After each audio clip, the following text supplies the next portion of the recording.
അതിപരിശുദ്ധ തിരുനാമം മഹത്വപ്പെടുമാറാകട്ടെ.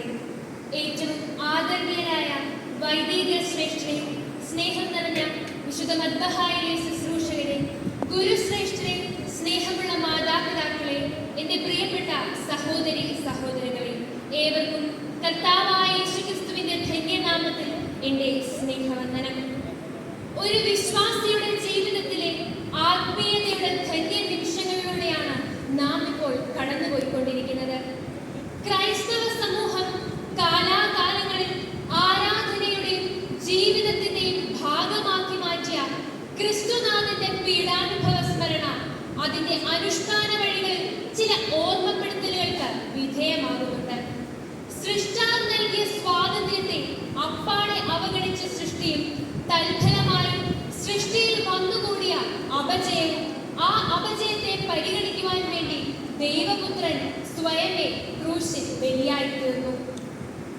മാനവ ചരിത്രത്തിൽ സ്വന്തം ജീവൻ പരിത്യജിച്ച് സ്വന്തം ശരീരത്തിലും മനസ്സിലും അനുഭവിച്ചു തീർത്ത പീഡ, അതുപോലൊരു പീഡ നമുക്ക് ചരിത്രത്തിൽ കാണുവാൻ സാധിക്കുമോ പ്രിയമുള്ളവരെ? പരിശുദ്ധ പെസഹ പെരുന്നാളിലേക്ക് നാം കടന്നു വന്നിരിക്കുകയാണല്ലോ. പെസഹ എന്ന വാക്കിന്റെ അർത്ഥം കടന്നുപോക്ക് എന്നാണ്. പഴയ നിയമ ചരിത്രത്തിൽ മിസ്രൈമിലെ അടിമത്തത്തിൽ നിന്ന് യഹോവയായ ദൈവം ഇസ്രായേൽ ജനത്തെ മോശയുടെ നേതൃത്വപ്രകാരം വാഗ്ദത്ത നാടായ കനാൻ ദേശത്തേക്ക് കൊണ്ടുപോയതിന്റെ ഓർമ്മ പുതുക്കലാണ് പെസഹ. ദൈവ സാന്നിധ്യം തലമുറകൾക്ക് പകർന്നു നൽകുവാൻ വേണ്ടി ഓരോ ആണ്ടുതോറും ഈ പെസഹ ആചരിക്കണമെന്ന് പഴയ നിയമം മുതൽ തന്നെ നമുക്ക് കാണുവാൻ സാധിക്കും. എന്നാൽ പുതിയ നിയമത്തിലേക്ക് കടന്നു വരുമ്പോൾ യേശു തമ്പുരാൻ തന്റെ ശിഷ്യന്മാരോടായി പറയുന്നുണ്ട്, നിങ്ങൾ വഴിയാത്രയിലായിരിക്കുമ്പോൾ ഒരു കുടം വെള്ളവും ചുമന്നുകൊണ്ട് ഒരു മനുഷ്യൻ നിങ്ങളെ എതിരേൽക്കും. അവർ വിരിച്ചൊരുക്കിയ ഒരു വൻമാളിക നിങ്ങളെ കാണിക്കും. അവിടെ നിങ്ങൾ എനിക്കും നിങ്ങൾക്കും വേണ്ടി പെസഹ ഒരുക്കുവീനെന്ന് യേശു തമ്പുരാൻ തന്റെ ശിഷ്യന്മാരോടായി പറയുന്നുണ്ട്.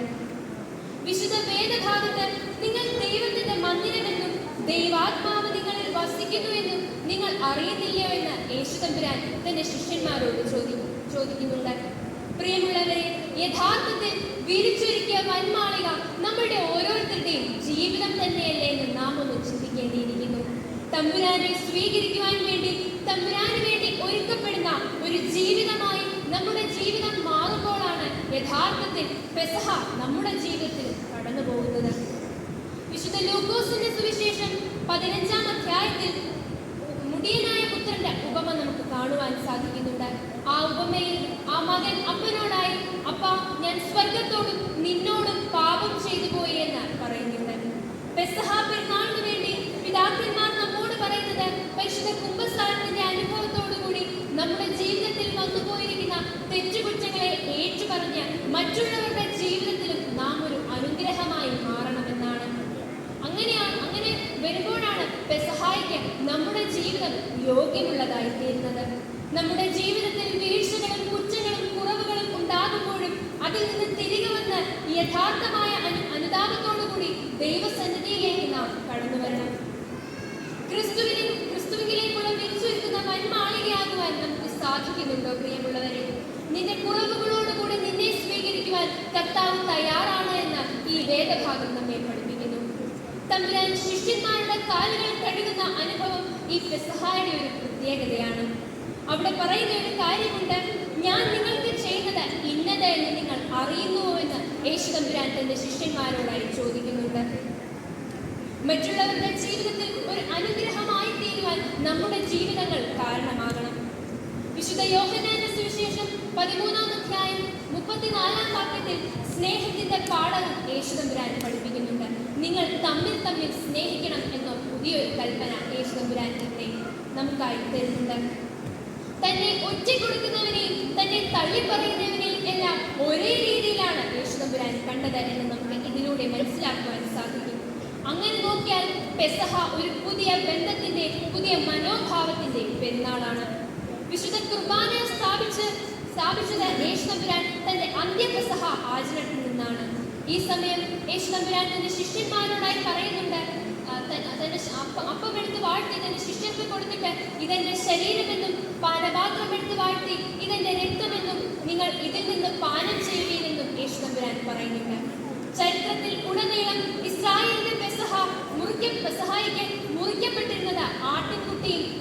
തളിക്കപ്പെട്ടിരുന്നത് അതിന്റെ രക്തവുമായിരുന്നു. ഇവിടെ നമുക്ക് കാണുവാനായി സാധിക്കുന്നത് ബലിവസ്തുവും ബലി അർപ്പിക്കുന്ന ആളും രണ്ടും രണ്ടാണ്. എന്നാൽ പുതിയ നിയമത്തിലേക്ക് കടന്നു വരുമ്പോൾ യേശു തമ്പുരാൻ തന്റെ ശരീരവും രക്തവുമാണ് നമുക്കായി ഭാഗം ചെയ്തത്. ഇങ്ങനെ നോക്കുമ്പോൾ ഇവിടെ ബലിവസ്തുവും ബലി അർപ്പിക്കുന്ന ആളും ഒന്ന് തന്നെയാണ്.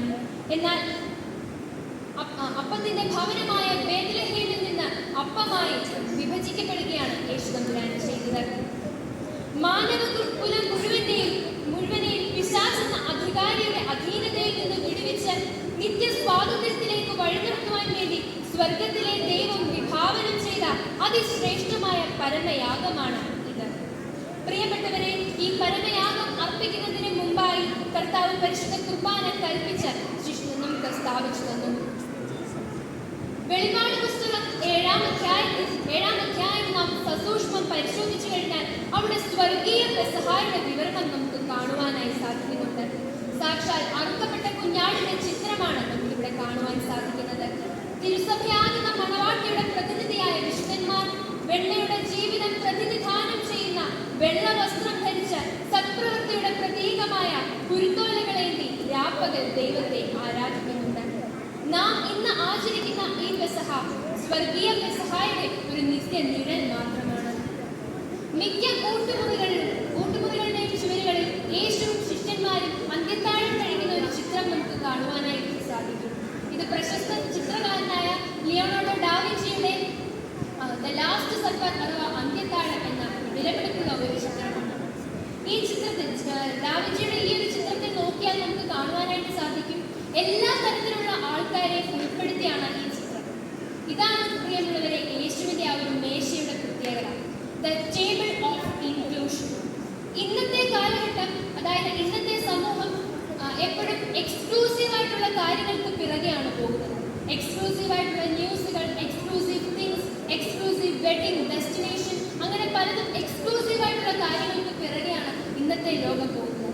എന്നാൽ യേശുവിന്റെ ആ ഒരു യേശു തമ്പുരാൻ ഇൻക്ലൂസീവ് ആയിട്ടുള്ള ഒരു ട്രെൻഡിന്റെ പുറകെയാണ് പോയത്. അതായത് ചുരുക്കി പറഞ്ഞാൽ ഒട്ടും ഗൗരവകരമായി ആരും പരിഗണിക്കാത്ത ഒരു കൂട്ടം ആളുകളെ ചേർത്ത് നിർത്തുകയാണ് യേശു തമ്പുരാൻ ചെയ്തത്. തന്റെ അന്ത്യത്താഴത്തിലേക്ക് വരുമ്പോഴും വിശുദ്ധ കുർബാന സ്ഥാപിച്ചപ്പോഴും എല്ലാവരെയും ഉൾക്കൊള്ളിച്ച ഒരു മേശ തന്നെയാണ് യേശു തമ്പുരാൻ ഒരുക്കിയത്. ക്രൈസ്തവ സമൂഹത്തിന്റെ അടിസ്ഥാനവും വിശുദ്ധ കുർബാന തന്നെയാണല്ലോ. വിശുദ്ധ യോഹന്നാന്റെ സുവിശേഷം 6-ാം അധ്യായം 47-ാം വാക്യത്തിൽ പറയുന്നു, ഞാൻ ജീവന്റെ അപ്പമാകുന്നു എന്ന്. വിശുദ്ധ കുർബാന യേശുവിന്റെ ഈ ലോകത്തിലുള്ള സജീവ സാന്നിധ്യത്തെ വെളിപ്പെടുത്തുന്ന ഒന്നാണ്. പ്രിയപ്പെട്ടവരെ, ഈ പെസഹ നമ്മുടെ പെസഹ പെരുന്നാൾ ആകുന്നത് കർത്താവ് വരുവോളം നാം ഇതിൽ പങ്കുകാരാകുമ്പോഴാണ്. വിടുതലിന്റെ, കടന്നുപോക്കിന്റെ, സ്നേഹത്തിന്റെ, വിനയപ്പെടലിന്റെ, പങ്കുവെക്കലിന്റെ ഓർമ്മപ്പെടുത്തലാകണം ഓരോ പെസഹായും. അത്തരത്തിൽ നമ്മുടെ ജീവിതത്തെ ക്രമപ്പെടുത്തുവാൻ ദൈവത്തിന്റെ പരിശുദ്ധാത്മാവ് നമ്മെ സഹായിക്കട്ടെ എന്ന് പ്രാർത്ഥിച്ചുകൊണ്ടും എനിക്ക് ഇന്നിങ്ങനെ ഒരു അവസരം